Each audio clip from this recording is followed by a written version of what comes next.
자, 오늘 마지막과 12과겠습니다. 12과는 11장과 12장을 함께 하는 그런 과가 되겠습니다. 그러면 관찰을 해야 되겠죠?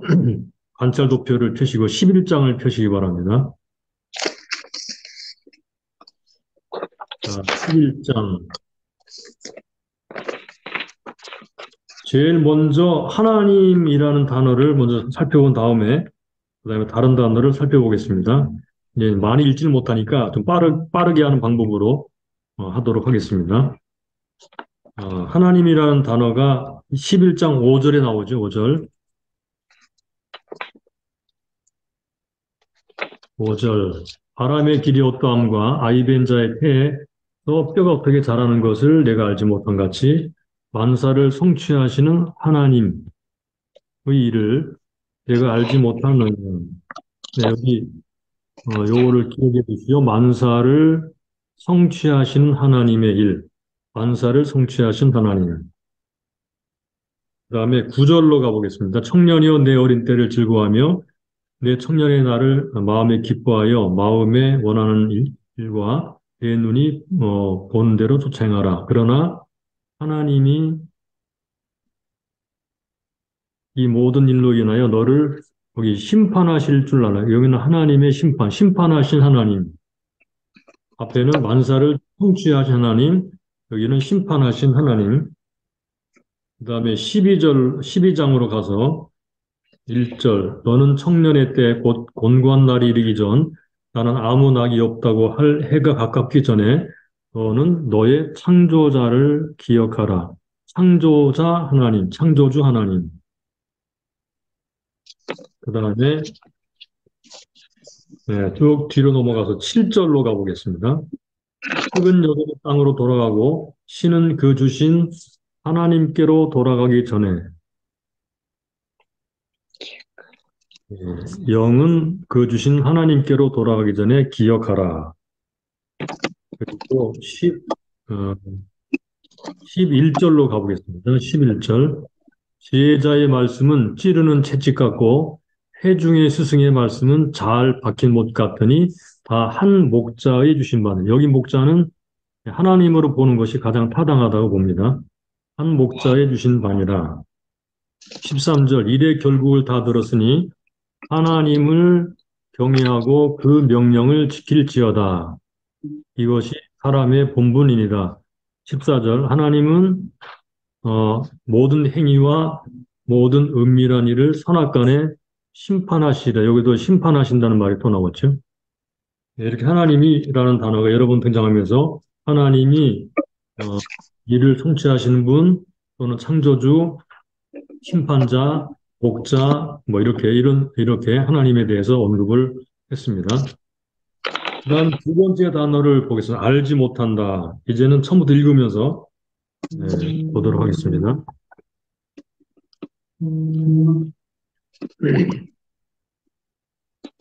자, 1절.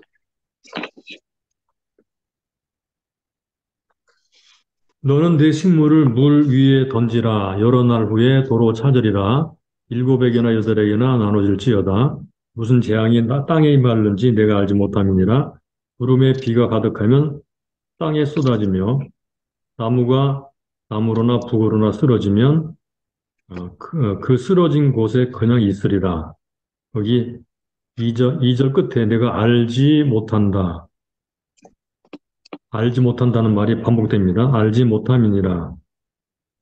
무슨 재앙이 땅에 말른지 내가 알지 못함이니라. 구름에 비가 가득하면 땅에 쏟아지며 나무가 나무로나 북으로나 쓰러지면 그 쓰러진 곳에 그냥 있으리라. 행세를 살펴보는 자는 파종하지 아니할 것이요 구름을 바라보는 자는 거두지 아니하리라. 바람의 길이 어떠함과 아이벤 자의 태에서 뼈가 어떻게 자라는 것을 이 내가 알지 못함 같이 알지 못한다. 만사를 성취하시는 하나님의 일을 내가 알지 못하느니라. 계속 알지 못한다는 말이 반복해 나오죠. 2절에서는 재앙이 임하는지 모른다, 알지 못한다. 5절에서는 태의 뼈가 자라는 것을 알지 못한다. 하나님의 일을 알지 못한다. 이렇게 말합니다. 너는 6절, 너는 아침에 씨를 뿌리고 저녁에도 손을 거두지 말라. 이것이 잘 될는지 저것이 잘 될는지 꼭 둘이 다 잘 될는지 알지 못함이니라. 빛은 실로 아름다운 것이라 눈으로 해를 보는 것이 즐거운 일이로다. 사람이 여러 해를 살면 항상 즐거워할지로다. 그러나 캄캄한 날이 많으리니 그날을 생각할지로다. 장래일은 다 헛되도다. 청년이여 내 어린 때를 즐거워하며 내 청년의 날을 마음에 기뻐하여 마음에 원하는 길과 내 눈이 보는 대로 쫓아 행하라. 그러나 하나님이 이 모든 일로 인하여 너를 심판하실 줄 알라. 네. 여기 알지 못함이니라라는 말과 알라라는 말이 또 나왔습니다. 그런즉 마음 근심으로 내 마음에서 떠나게 하며 악으로 내 몸에서 물러가게 하라. 어릴 때와 청년의 때가 다 헛되니라 그랬습니다. 그 다음에 12장 넘어가서 12장에 나오는 중요한 단어는 기억하다라는 말입니다. 1절 너는 청년의 때 곧 곤고한 날이 이르기 전 나는 아무 낙이 없다고 할 해가 가깝기 전에 너의 창조자를 기억하라. 이 1절에 기억하라는 말이 계속해서 2장, 12장 7절까지 다 이어집니다. 그래서 12장 7절에 한 번 더 나오죠. 보겠습니다. 2절 해와 빛과 달과 별들이 어둡기 전에 빛 위에 구름이 다시 일어나기 전에 그리하라. 여기 그리하라는 말이 기억하라는 말이죠.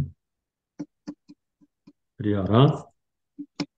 그런 날에는 집을 지키는 자들이 떨 것이며 힘 있는 자들이 구부러질 것이며 맷돌질하는 자들이 적음으로 그칠 것이며 창들로 내어다 보는 자가 어두워질 것이며 길거리 문들이 닫혀질 것이며 맷돌 소리가 적어질 것이며 새 소리를 인하여 일어날 것이며 음악하는 여자들은 다 쇠하여질 것이며 그런 자들은 높은 곳을 두려워할 것이며 길에서는 놀랄 것이며 살구나무 꽃이 필 것이며 메뚜기도 짐이 될 것이며 원역이 그치리니 이는 사람이 자기 영원한 집으로 돌아가고 조문자들이 거리로 왕래하게 됨이라.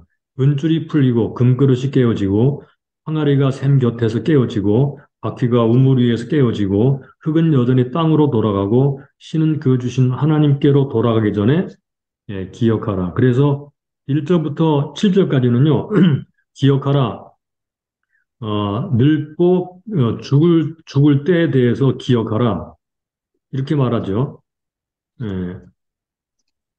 창조자를 기억하라.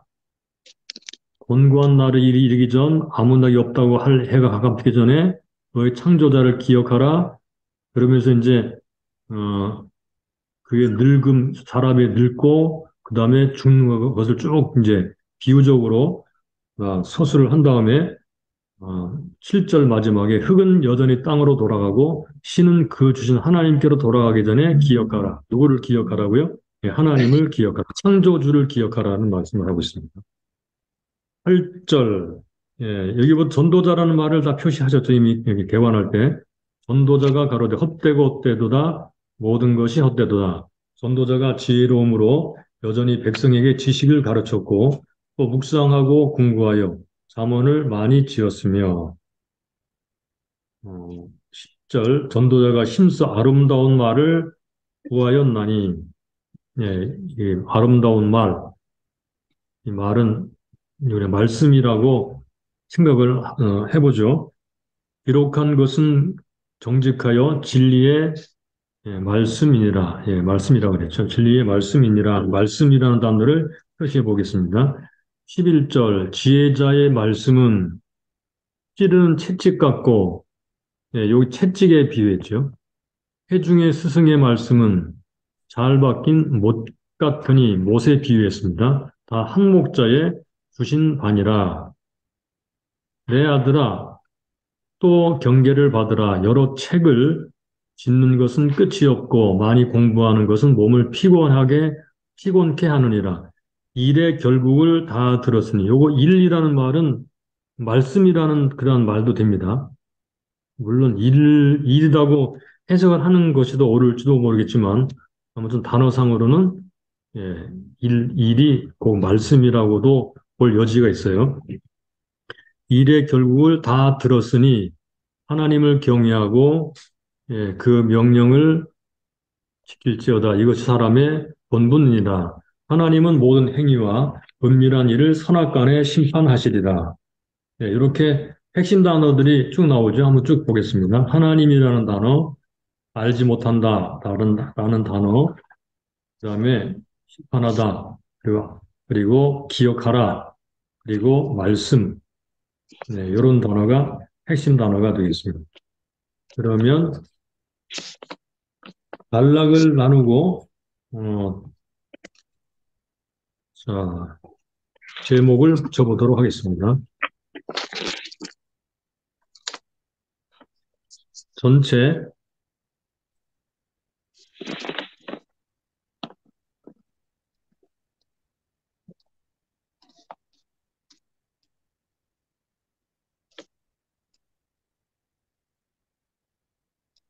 자, 11장부터 12장까지 이 두 장에 걸쳐서 제목은 핵심이 이것입니다. 하나님을 경외하며 살라는 말입니다.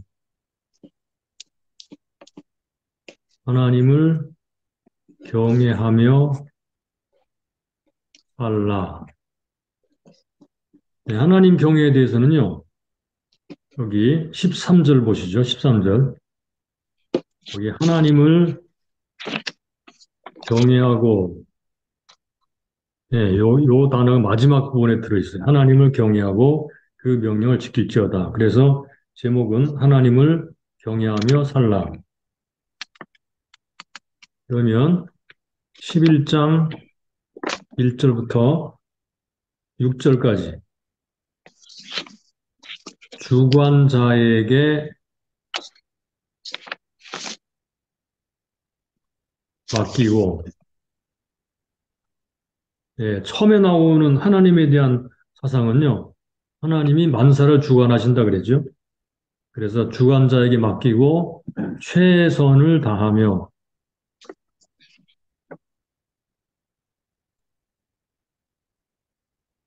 예, 이렇게 주관자에게 맡기고 최선을 다하며 7절부터 10절까지는요. 즐겁게 살되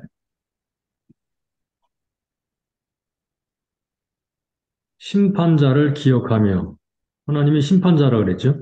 심판자를 기억하며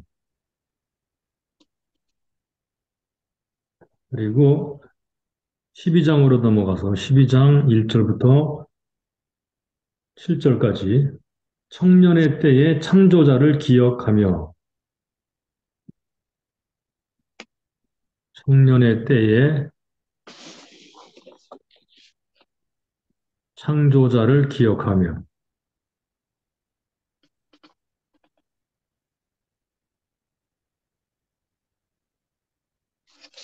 그리고 8절부터 14절 한 목자 한 목자가 주신 말씀을 지키며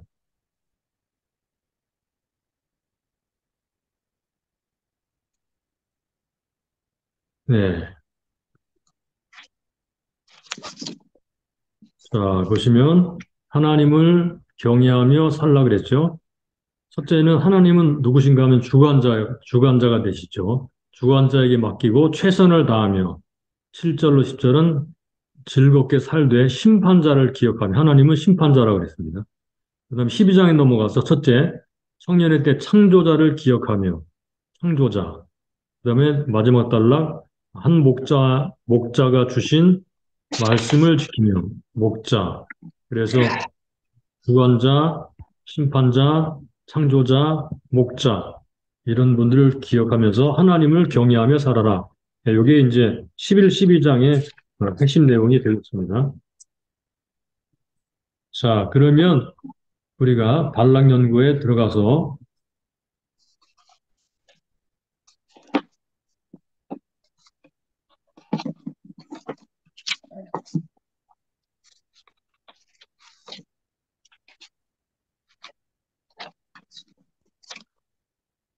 자, 이제 3번으로 넘어가겠습니다. 3번. 한 번은 여기 11장 1절부터 6절까지를 연구하는 그런 부분입니다. 이거는 첫 번째로 하나님께 맡기고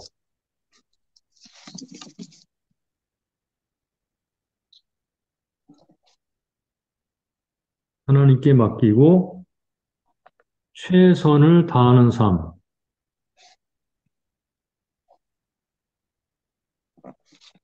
예, 요 단락은 1절부터 6절까지의 말씀인데, 자, 요 단락에 나오는 내용들을 간단하게 정리해 보도록 하겠습니다. 1절을 보시면요. 1절 이렇게 말했죠. 너는 내 식물을 물 위에 던지라. 여러 날 후에 도로 찾으리라. 일곱에게나 여덟에게나 나눠줄지어다. 무슨 재앙이 땅에 임할는지 내가 알지 못합니다. 1절. 이거 그 물에 던지라 그랬거든요. 이것을 여러 가지로 해석을 할 수 있는데요. 첫째는 이 해상무역에 투자하여라. 여러 날 후에 이익이 생긴다는 그런 의미로 그렇게 이해를 할 수 있고요. 또 농경사회를 배경으로는 여기 물가에다가 여기는 투자를 하는 거고요. 두 번째 해석은 물가에 내 씨를 뿌려라. 그러면 여러 날 후에 수확을 얻는다라는 그런 의미가 되고요. 아라비아 격언으로서는 선을 행하라. 이른바 선을 행하라. 그러면 보상을 받게 될 것이다. 이런 의미라고 합니다. 어, 자, 2절을 먼저 보고 나서 정리를 하죠. 2절도 마찬가지. 일곱에게는 여덟에게 나눠줄지어다. 무슨 재앙에 땅이 말는지 내가 알지 못합니다. 이것도 상업에 투자한다는 개념이 있다는 거예요. 무슨 재난이 있을지 모르기 때문이다. 위험을 분산시키는 안정적인 삶으로 또 여러 명에게 식물을 나눠주어라. 어려울 때, 어려운 일을 당할 때 어느 친구에게 도움을 받을지 모르기 때문에 이렇게 해석하는 사람도 있습니다. 1절과 2절이 상당히 비슷하죠? 그런데 대부분 구제에 대한 말씀으로 해석하는 경우가 많다고 그래요. 그래서 그렇다면은 선을 베풀라 그리하면 반드시 되돌아온다. 이런 말로 이해를 하는 것이 가장 보편적이지 않을까 생각이 됩니다. 사업이나 뭐 투자라고 보더라도 별로 크게 이상할 것은 없습니다. 아무튼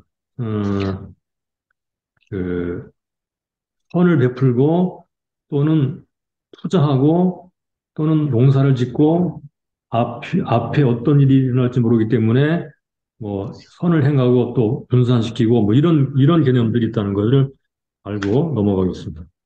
예, 해석에 따라서 의미가 이렇게 달라져요. 그다음에 3, 4절. 구름에 비가 가득하면 땅에 쏟아지며 나무가 나무로나 북으로나 쓰러지면 그 쓰러진 곳에 그냥 있으리라. 풍세를 살펴보는 자는 파종하지 아니할 것이요 구름을 바라보는 자는 거두지 아니하리라. 이게 무슨 말인가 하면 자, 요거는 이상적 환경을 기다리는 어리석고 게으르고 어리석은 자, 용기 없는 자가 되지 말라는 그런 말로 이해할 수 있습니다. 이상적 환경을 기다리는 게으르고 어리석은 자, 너는 용기 없는 자가 되지 말아라.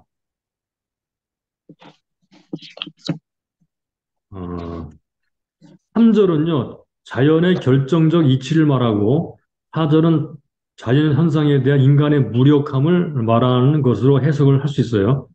그러니까, 이런 환경을 바라보면서 아무것도 하지 않는 그런 자가 되지 말아라. 그런 말이죠. 5절, 6절로 가보겠습니다. 예, 이게 자세하게 이해할 만한 시간이 없기 때문에 대략 넘어가겠습니다.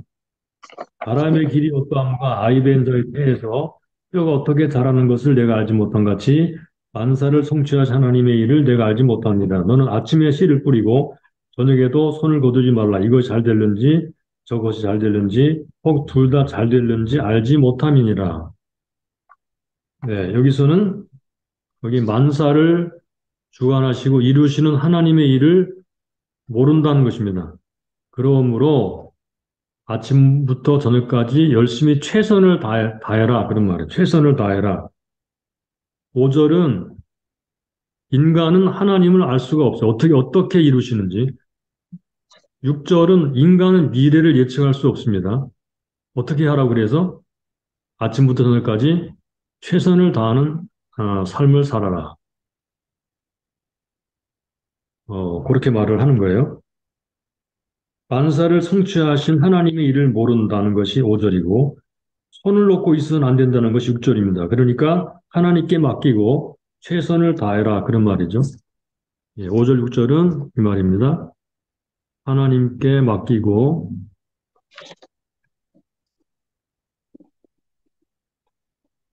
최선을 다하라.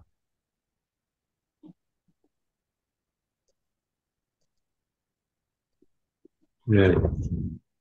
자, 그러면 1절부터 6절까지를 간단히 말하자면 이것이 그 통용될 수 있어요. 하나님께 맡기고 최선을 다하라. 예, 이게 1절, 6절까지의 전체 가장 핵심 내용 중에 하나라고 말할 수 있겠습니다.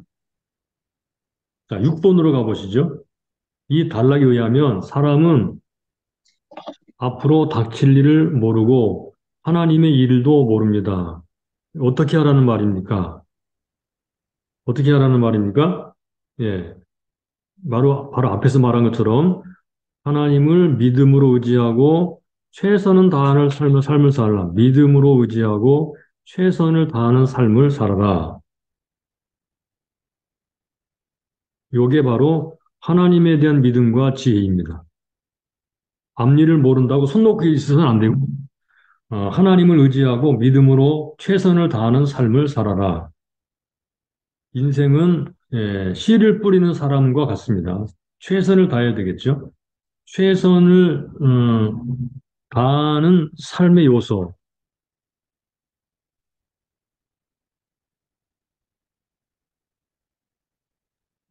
최선을 다하는 삶의 요소 세 가지. 첫째, 하나님에 대한 믿음, 믿음으로 의지하는 것. 두 번째, 그건 지혜입니다. 세 번째, 이것은 열정입니다. 요러한 요소가 우리가 지금 본 단락 안에 다 들어있다고 볼 수 있습니다. 믿음, 지혜, 열정. 자, 8번으로 넘어가서 결국은 1절로 6절까지 해서 핵심 내용은 바로 만사를 주장하신 하나님을 의탁하고 최선의 삶을 살아라. 근면의 삶을 살아라. 여러 가지 말로 많이 말을 하고 이런 비유 저런 비유로 말을 했지만 간단히 말하자면 이 말입니다. 만사를 주장하신 하나님을 의탁하고 최선, 근면의 삶을 살아라. 그런 말입니다.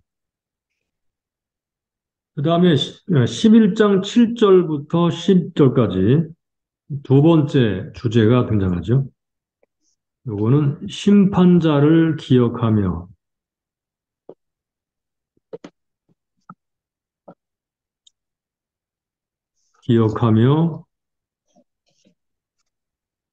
즐겁게 사는 삶.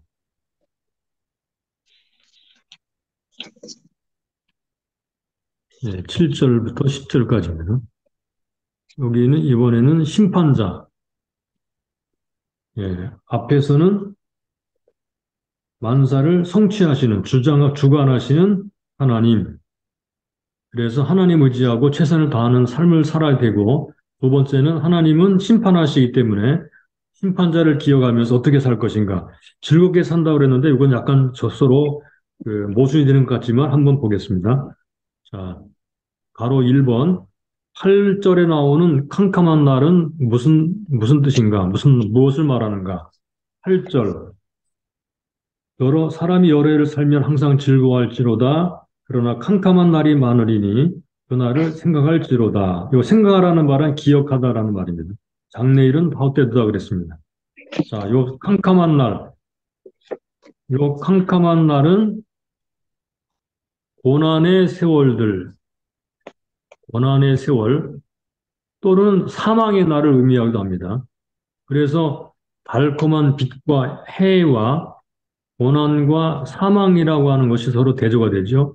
삶과 죽음, 기쁨과 고난을 대조시키고 있는 그런 그런 절입니다. 그 다음에 7절, 8절이 교훈하는 바가 무엇인가 그랬는데, 7절, 8절이 교훈하는 바는, 자, 장래일은 헛되기 때문에 나중에 즐거운 삶을 살겠다고 하는 것은 참으로 어리석은 것이다 라고 말합니다. 그러니까, 다시 말하면, 인생은 죽음이기 때문에 이날을 기억하며 현재 삶을 즐겁게 살아라. 장래일은 모르죠. 그런데 장래에는 캄캄한 날이 올 것입니다. 궁극적으로는 죽음이 오게 되죠. 그러니까 그날을 기억하면서 현재를 어떻게 살 것인가? 현재 삶은 빛과 해를 보는 즐거움의 삶을 살아라. 그러니까 밝고 기쁘게 살라는 거죠. 그래서 여기서 보니까 여기 말하는 전도자는 지극히 현실주의자입니다. 현실주의자.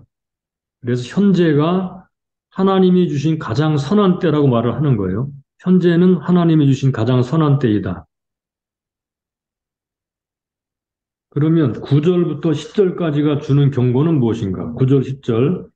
청년이여 내 어린 때를 즐거워하며 내 청년의 날을 마음에 기뻐하여 마음이 원하는 길과 내 눈이 보는 대로 쫓아 행하라. 그러나 하나님이 이 모든 일로 인하여 너를 심판하실 줄 알라. 그런즉 근심으로 내 마음을 떠나게 하며 악으로 내 몸에서 머물게 하라. 어린 때와 청년의 때가 다 헛되니라 그랬습니다. 자, 9절, 10절 주는 경고는 무엇입니까? 여기 하나님의 심판을 기억하면서 하라는 것입니다. 그러니까 마음에 원하는 것들을 다 할 수 있습니다. 그런데 다만 하나님의 심판을 기억하면서 하라는 것입니다. 요거를 다른 말로 말하면 종말론적인 삶을 살라는 것입니다. 종말론적인 삶.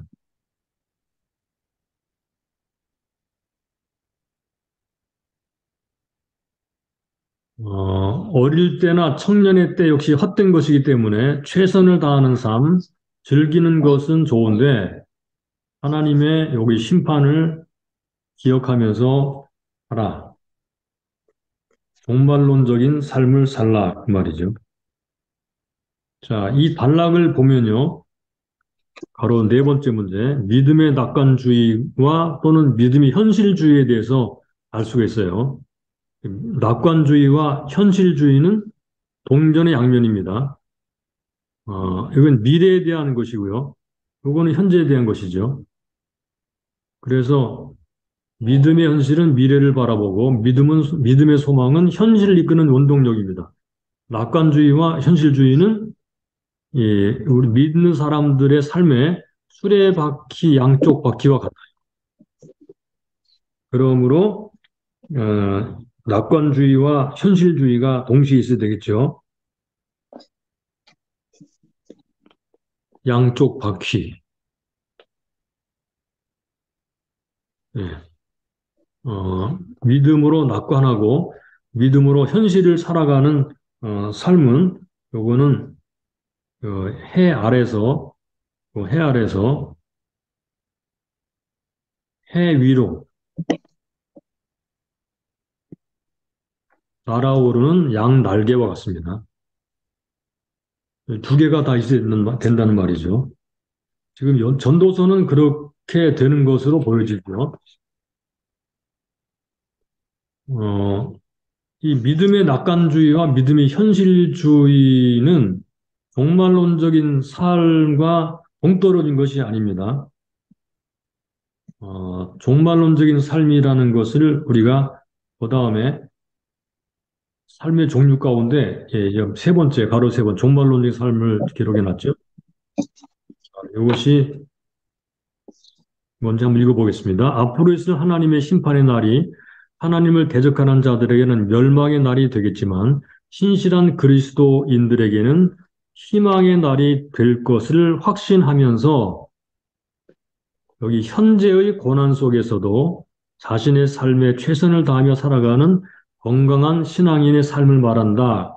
한국 성서연구소에서 나온 주석에 이렇게 기록이 되는데, 예, 여기에 아주 적당한 것 같습니다.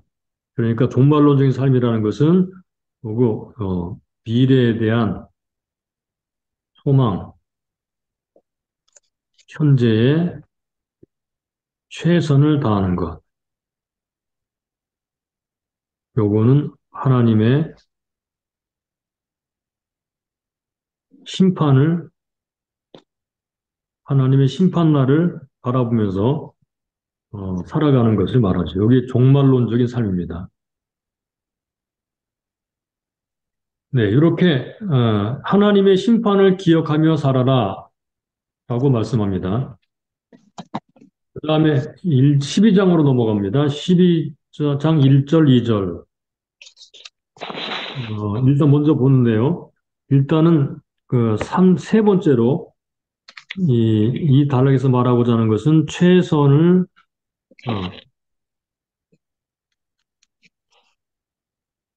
창조자를 기억하며 사는 삶. 이게 12장 1절로 7절까지에 나와 있는 주제입니다. 1, 2절을 보겠습니다. 너는 청년의 때 곧 곤고한 날이 이르기 전 나는 아무 낙이 없다고 할 해가 가깝기 전에 너의 창조자를 기억하라. 해와 빛과 달과 별들이 어둡기 전에 비 뒤에 구름이 다시 일어나기 전에 그리하라. 여기 청년의 때는 언제를 말하는가 그러면? 청년의 때는 언제를 말하는 걸까요? 이 실제적으로 나이를 말하는 걸까요? 아니면 의미나 상징을 말하는 걸까요? 예, 전후가 다 의미가, 일리가 있습니다. 그러니까 실제적으로 나이를 말하는 것일 수도 있고 상징적인 의미일 수도 있습니다.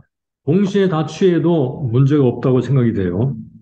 그러니까 이것을 함께 말하면 죽기 전에 모든 인생을 청년의 때라고 하고 있다고 받아들여도 문제는 없습니다. 죽기 전에 모든 인생, 청년의 때, 그러니까 젊을 때나 나이 먹었을 때나 다 통틀어서 말하는 청년의 때. 물론 문자적으로는 이제 나이가 어린 사람을 가리키지만 의미상으로는 살아있는 모든 사람들을 가리켜 말하는 거라고 볼 수 있습니다. 넘어가겠습니다. 바로 3번으로 가면 자, 기억하라 그랬죠. 기억하라. 죽기 전에, 빛이 꺼지기 전에, 비 온 뒤 개인 맑은 하늘 아래 다시 구름이 덮이기 전에, 현재, 청년의 때에 창조자를 기억하라. 그러니까 창조자를 기억하라는 말이 뭐가요? 너는 피조물이다, 그 말이죠.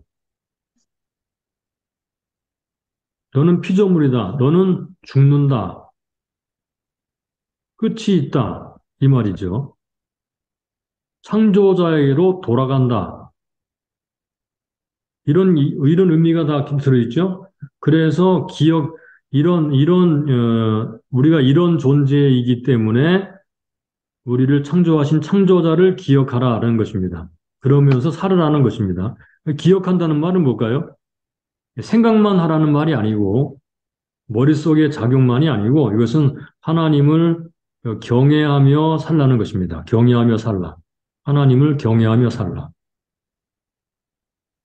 청년의 때에 살아있는 동안에 너는 피조물이므로 너를 창조하신 창조자를 떠나기 전에 경외하며 살아라 그 말입니다.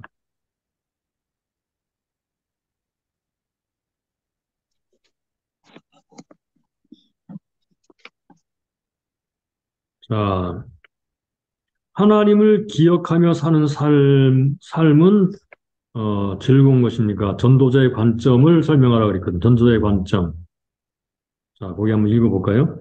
여기 피조물은 언젠가는 끝이 있는 법, 영원한 창조자 없이는 그 의미가 없는 법. 그날이 오기 전에 현재 창조자와 함께 사는 법을 터득한 자는 그날에도 현재의 창조자와 함께 사는 법을 터득한 자는 그날에도 함께 창조자와 함께 살 수 있는 법. 네. 그래서 어,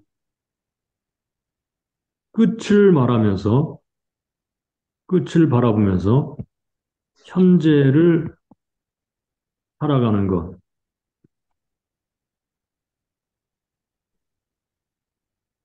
자기가 피조물이라는 사실을 알고 창조자의 뜻대로 살아가는 것. 경외하며 살아가는 것. 네, 이것을 지금 말을 하고 있습니다. 그 다음에 12번으로 갑니다. 12장 3절로 8절을 보게 되면요. 네, 거기 있는 역본들은 생략하고 겠습니다. 너무 길기 때문에. 이제 간단하게 설명을 곁들여 말씀드리죠. 3장 8절, 12장 3절로 8절에 대한 묘사는요. 자, 간단하게 위어스비와 카이즈를 참고해서 설명을 간단하게 드리겠습니다. 자, 이것은 먼저 늙어서 인생의 낙이 없어지고 죽음이 오기 전에 너의 창조자를 기억하라. 그 말입니다. 그래서 3절부터 8절까지는 이제 늙어서 죽는 모습, 죽게 되는 모습을 여러 가지 비유로 상세하게 설명을 하고 있어요. 자, 3절을 보겠습니다. 3절. 그런 날에는 집을 지키는 자들이 떨 것이며, 여기 집을 지키는 자들, 그거는 팔과 손이 떨린다는 말이고요. 늙어서 팔과 손이 떨린다는 거고요. 힘 있는 자들이 구부러질 것이며, 힘 있는 자들은 여기 다리, 무릎, 어깨는 쇠하고 구부러진다는 말입니다. 그 다음 맷돌질 하는 자들, 요거는 이를 말하는데 이가 빠지기 시작하죠. 예, 음식 씹을 힘이 없어집니다. 그 다음에 창들로 내어다 보는 자가 어두워질 것이며, 여기 창들, 뭐 시력을 말하면 시력의 쇠퇴. 그다음에 4절로 가볼까요? 길거리 문들이 닫혀질 것이며, 문들, 요 문, 요거는 듣지 못하게 되거나 이가 빠져서 입이 안으로 오므라드는 것을 묘사하는 거라고 그래요.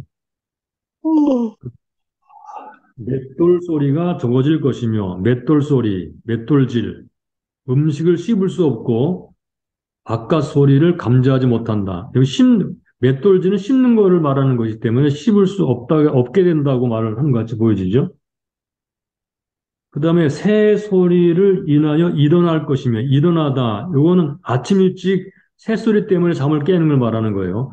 아주 작은 소리도 잠을 깨죠. 그 다음에 음악하는 여자들은 다 쇠할 것이요. 음악하는 여자들, 이 목소리 떨리고 약해지기 시작합니다. 그리고 5절에 그런 자들은 높은 곳을 두려워할 것이며, 이거 두려워하다, 높은 곳 두려워한다.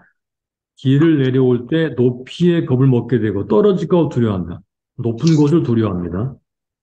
그 다음에 살구나무가 꽃이 필 것이며, 예? 예, 살구나무 머리카락이 살꽃처럼 하얗게 백발이 됩니다. 메뚜기도 짐이 될 것이며, 메뚜기도 짐이 된대요. 그러니까 메뚜기처럼 발을 질질 끄는 것을 묘사하는 것처럼 보이죠. 여름이 끝나는 무렵에 메뚜기가 이제 힘 빠져가지고 이제 죽어가죠. 그리고 노인이 지팡이를 걸을 때 절뚝거리는 걸음걸이를 묘사하는 것으로 보여줍니다. 그다음에 원욕이 그치리니 원욕, 이것은 입맛을 잃거나 성욕을 잃게 된다. 예, 성욕과 욕망을 다 잃어버린다. 이는 사람이 자기 영원한 집으로 돌아가고 영원한 집, 예, 죽음을 애도하게 된다는 거죠. 영원한 집으로 돌아간다. 죽게 된다는 것입니다. 6절, 은줄은 풀리고 금그릇은 깨지고 항아리가 샘 곁에서 깨어지고 바퀴가 우물 위에서 깨어지고 깨어진다. 그렇게 말했죠. 끝난다는 것입니다. 생명의 힘은 풀어지고 끝난다. 종말, 이건 죽음을 의미합니다. 7절, 흙은 여전히 땅으로 돌아가고 신은 그 주신 하나님께로 돌아가기 전에 기억하라. 육체는 썩게도 긁은다 흙으로 돌아갑니다. 여기서 죽음 이후의 모습을 말을 하고 있는 거죠. 자, 그래서, 이 부분을 통해서, 말을 하려는 것은 무엇이겠습니까? 그렇게 되기 전에 누구를 기억하라고요? 이렇게, 예, 되기 전에, 청년의 때에, 이거는 살아있을 동안이죠, 살아있을 동안에.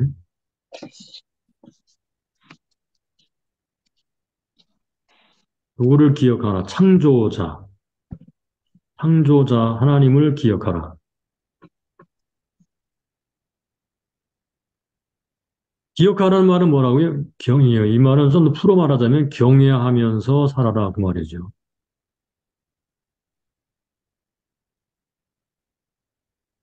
아, 나는 피조물이구나. 나는 끝이 있구나. 그래서 하나님을 경외하면서 살아야 복이 되는구나. 예, 이렇게 살아라는 것입니다. 자, 13번으로 가볼까요? 1장 2절에서 시작한 내용으로 12장 8절이 끝을 맺고 있죠. 12장 8절을 보면 이런 말입니다. 본도자가 가로되 헛되고 헛되도다 모든 것이 헛되도다. 예, 이렇게 끝을 맺고 있죠. 자, 뭐가 헛되다는 것입니까? 계속 헛되다는 말이 많은 말을 했는데 무엇이 헛되다는 말인가? 예, 하나님이 없는 삶의 헛됨, 해 아래 수고만으로 유일한 인생을 살아가고 있는 삶의 무상함과 유익 없이 공허함을 말하고 있는 것입니다. 예, 그러니까 하나님이 없이 해 아래서 수고하는 삶, 이게 헛되다 그래요.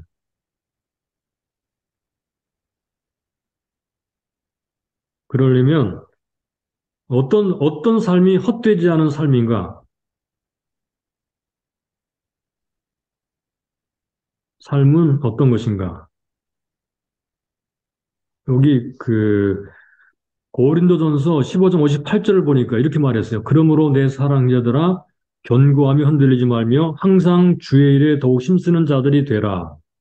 너희의 수고가 주 안에서 헛되지 않은 줄을 알미라 그랬어요. 이거는 이제 우리가 주님을 위해서 열심히 수고하고 헌신하고 그렇게 하는 삶에 대해서 말을 하는 거지만 좀 더 확대해서 해석하고 적용하자면 하나님과 함께 하나님과 동행하는 삶이 헛되지 않습니다. 하나님과 동행하는 삶.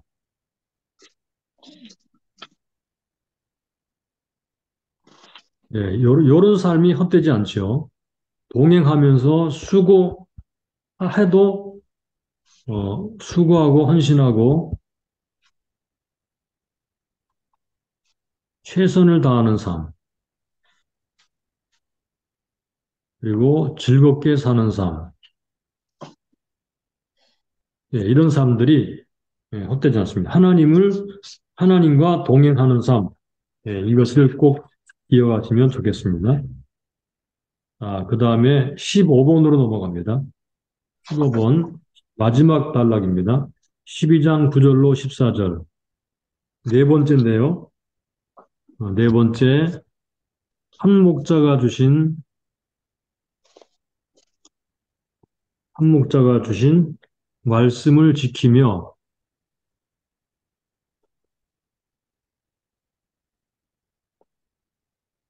9절로 14절. 사는 삶. 한 목자가 주신 말씀을 지키며 사는 삶. 자, 이 13절에서 일의 결국을 다 들었다라는 말을 하고 있죠. 이제 드디어 전도서의 결론에 도달하고 있습니다. 자, 9절로 11절까지, 9절에 11절까지 해서 전도자의 말은 어떠하다고 하는지 보겠습니다. 9절에서 11절 사이에서 이렇게 말하면 지혜롭고 아름답다, 아름다운 말이라 그랬죠. 심령에 만족을 주는 말이고 정직하여 진리의 말씀이라 그랬습니다. 찌르는 채찍 같은 말씀, 채찍 같은 말씀이라 그랬죠. 이 채찍은요, 끝이 쇠로 되어 있는 나무끈으로서 포도를 찔러 움직이게 하거나 속도를 내게 하는데 사용되는 그런 도구입니다.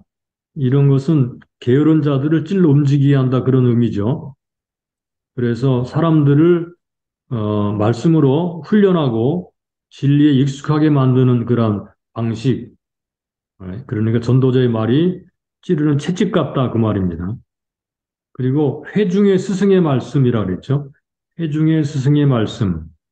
잘 박힌 못 같은 말씀. 여기 못이라고 또 있습니다. 이 못은 목자들이 천막을 고정시키는 데 사용하는 것이라고 해요. 그러니까 전도자의 말은 우리 삶이 흔들림이 없고 확실하게 고정시켜주는 못 같은 것이다.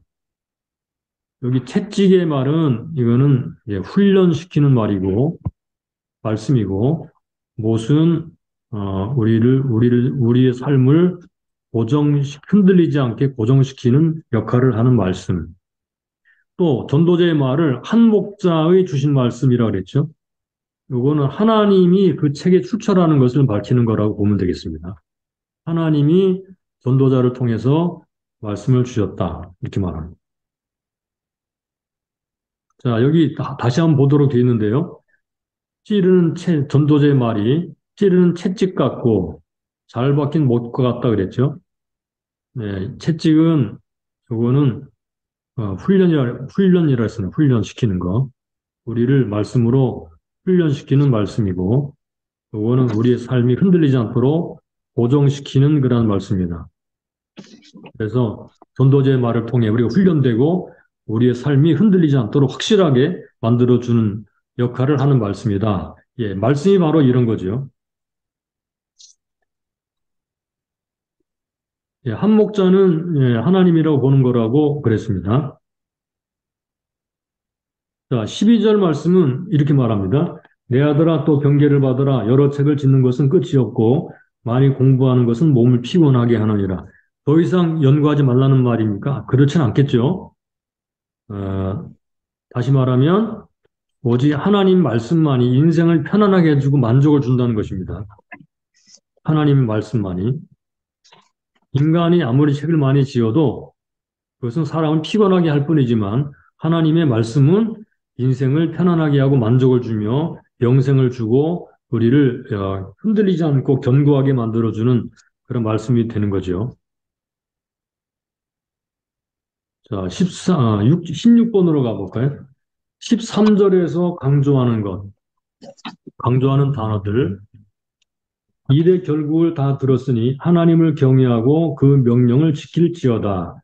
이것이 사람의 본분이니라. 자, 여기 나오는 단어들을 보게 되면요. 하나님, 그쵸? 일의 결국을 다 들어서 하나님을 경외, 하나님 그 명령을 지킬자. 듣다, 그 다음에 지킨다. 이런 말이 나오는데, 이런 말들은 바로 강조하고 있는 중요한 단어들입니다. 하나님의 명령이 강조되고 있죠. 하나님의 말씀을 듣는 것은 하나님을 경외하고 하나님의 계명을 지키는 것이 목적입니다. 자, 말씀의 목적, 말씀을 연구하는 목적.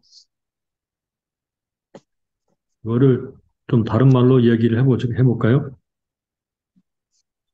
우리가 12절부터 13절 이 부분을 통해서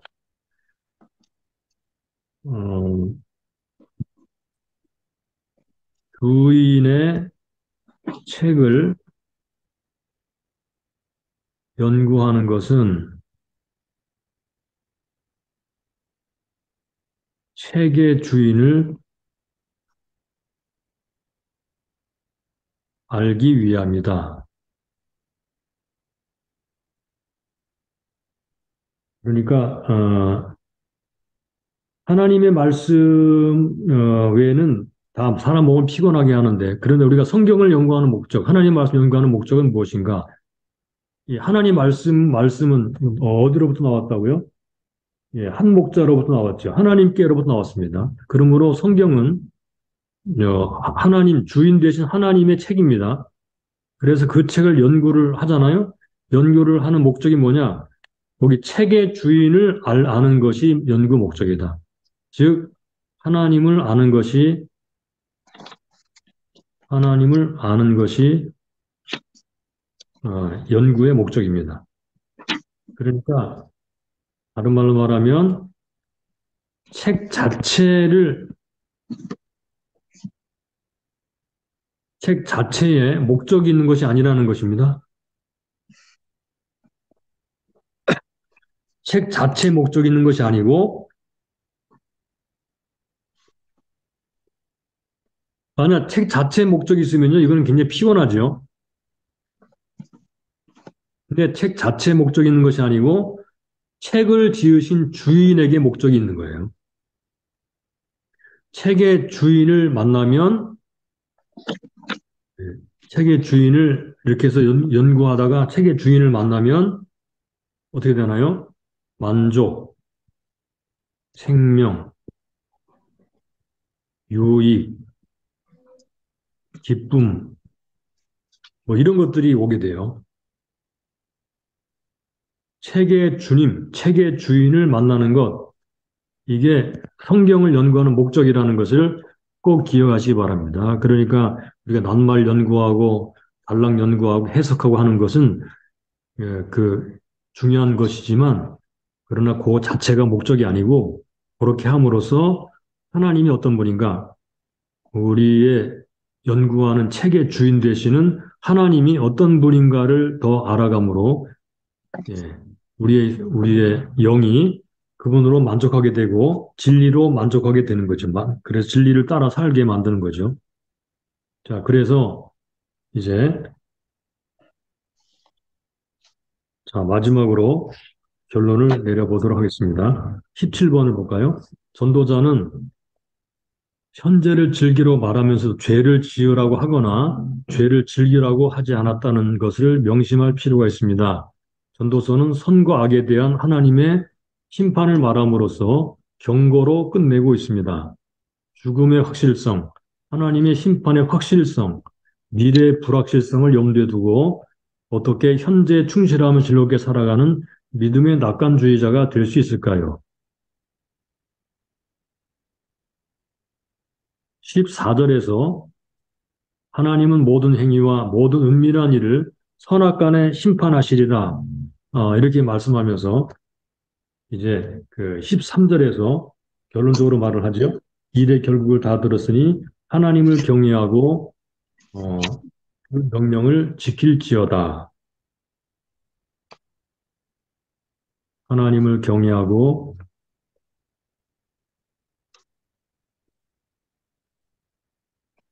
하나님을 경외하고 그 명령을 지키라. 어떻게 현실에 충실하며 즐겁게 살아갈 수가 있겠는가? 그 가장 기본적인 진리가 바로 하나님을 경외하고 그 명령을 지키는 삶이라는 거예요. 여기 경외라는 말이 가지고 의미는 경외는요. 이 경외는 하나님에 대한 사랑 플러스 두려움, 하나님에 대한 두려움입니다. 이 요소가 들어있는 거예요. 경외는 하나님을 사랑하고 하나님을 두려워하는 것입니다. 여기서는 이 하나님과 친밀하면서도 하나님을 존경하는 것이 포함되는 거예요. 이렇게 하는 마음으로 순종하고 따르는 것입니다. 이것이 하나님을 경외하고 명령을 지키는 삶이 되는 것이죠. 그렇게 되면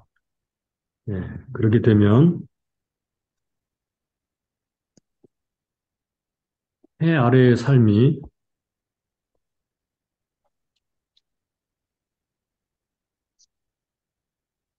해 아래의 삶으로만 살면 헛된 삶을 사는 것이지만 무익하고 헛되지만 이렇게 하나님을 경외하고 해 아래서 해 위의 삶을 살면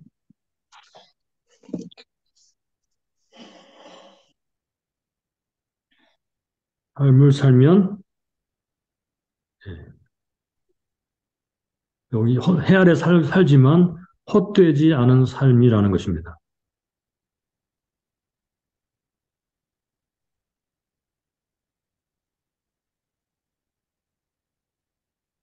주님의 생명을 덧입고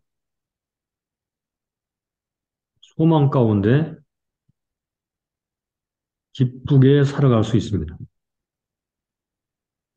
예, 끊임없이 헛되다라고 말하는 전도자는 이 해 아래 삶이 얼마나 피곤하고 헛된 것인가를 말하면서 이제 하나님을 우리가 어떻게 바라보고 헛되지 않은 삶을 살 것인가를 말하려고 하는 강렬한 의지를 가지고 이 전도서를 쓰고 있다고 보면 되겠습니다. 우리도 마지막으로 이 말씀 꼭 기억하고 강의를 맺으면 좋겠습니다. 13절 일의 결국을 다 들었으니 하나님을 경외하고 그 명령을 지킬지어다. 이것이 사람의 본분이니다.